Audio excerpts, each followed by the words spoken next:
मेरा नाम है वीरेंद्र कुमार और मैं उच्च प्राथमिक विद्यालय अम्बारा विकास क्षेत्र बिजुआ जनपद खीरी में कक्षा 8 में पढ़ता हूँ।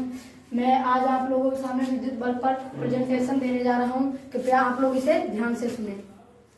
तो जैसा कि आप सब लोग जानते हैं कि विद्युत बल्ब का आविष्कार दुनिया को बदलने के लिए साबित हुआ। इसके आविष्कार से पहले मानव दीपक लालटेन का उपयोग घरों और परिवेश को रोशन करने के लिए करता था, लेकिन सर्वप्रथम सन 1800 में एक अंग्रेजी वैज्ञानिक सर हम्फ्री डेवी ने बैटरी और कार्बन के एक टुकड़े का उपयोग करके पहला बिजली का बल्ब बनाया था, लेकिन उनके प्रकाश बल्ब का जीवन बहुत ही छोटा था। इसके बाद सन 1860 में सर जोसेफ स्वान ने कार्बन फिलामेंट का उपयोग करते हुए एक गर्मा गर्म प्रकाश बल्ब विकसित किया, लेकिन उच्च विद्युत प्रवाह की वजह से उसे भी अधिक समय तक जलाया नहीं जा सका। इसके बाद थॉमस एल्वा एडिसन ने प्रकाश बल्ब पर काम करना शुरू कर दिया। उन्होंने हजारों तत्वों के साथ प्रयोग किया और सन 1879 में प्रकाश की जिंदगी बढ़ाने के लिए एक बहुत ही उच्च प्रतिरोध रेशे के साथ पहले वाणिज्यिक गर्मा गर्म प्रकाश दीपक का उत्पादन किया। उन्होंने एक ऑक्सीजन मुक्त ग्लास बल्ब का इस्तेमाल किया, क्योंकि आप सब लोग जानते हैं ऑक्सीजन कार्बन फिलामेंट को तेज करने में मदद करता है, लेकिन ऑक्सीजन मुक्त बल्ब में फिलामेंट जल नहीं पाएगा, यह केवल चमकता है और इसलिए इसका नाम गर्मा गर्म प्रकाश भी है। सन 1990 में विलियम कूलिज ने टंगस्टन फिलामेंट का आविष्कार किया। जैसा कि आप लोग देख पा रहे हैं, ये जो है ये फिलामेंट है, इसका आविष्कार किया। इसमें एक बहुत ही उच्च पिघलने का बिंदु था और इस प्रकार कार्बन फिलामेंट की तुलना में यह अब तक प्रयोग में लाया जा रहा है।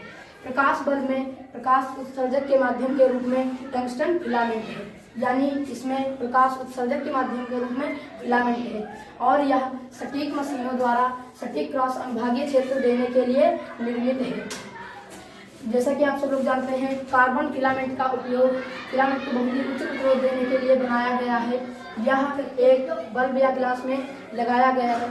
यह ग्लास या बल्ब कम दबाव अक्रिय गैस नाइट्रोजन या आर्गन से भरा जाता है। जैसा कि आप लोग देख पा रहे हैं, ये एक बल्ब है। मैंने आपसे बताया था कि इसमें अक्रिय गैस नाइट्रोजन या आर्गन भरी जाती है, तो इसके अंदर नाइट्रोजन या आर्गन इसमें से एक गैस भरी है, यह अक्रिय गैस है।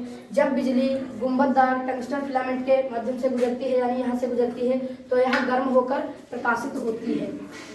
अक्रिय गैस ने इस फिलामेंट के द्वारा बल्ब से उत्पन्न गर्मी का संचालन किया, जहां से गर्मी पूरे वातावरण में फैली हुई है और जब यहां से बिजली गुजरती है तो चमकती है। इस बल्ब की रोशनी के द्वारा जहां पर भी ये बल्ब लगा होता है, वहां की हर वस्तु, हर चीज प्रकाशित हो जाती है। इस प्रकार बल्ब का हमारे जीवन में बहुत ही महत्व है।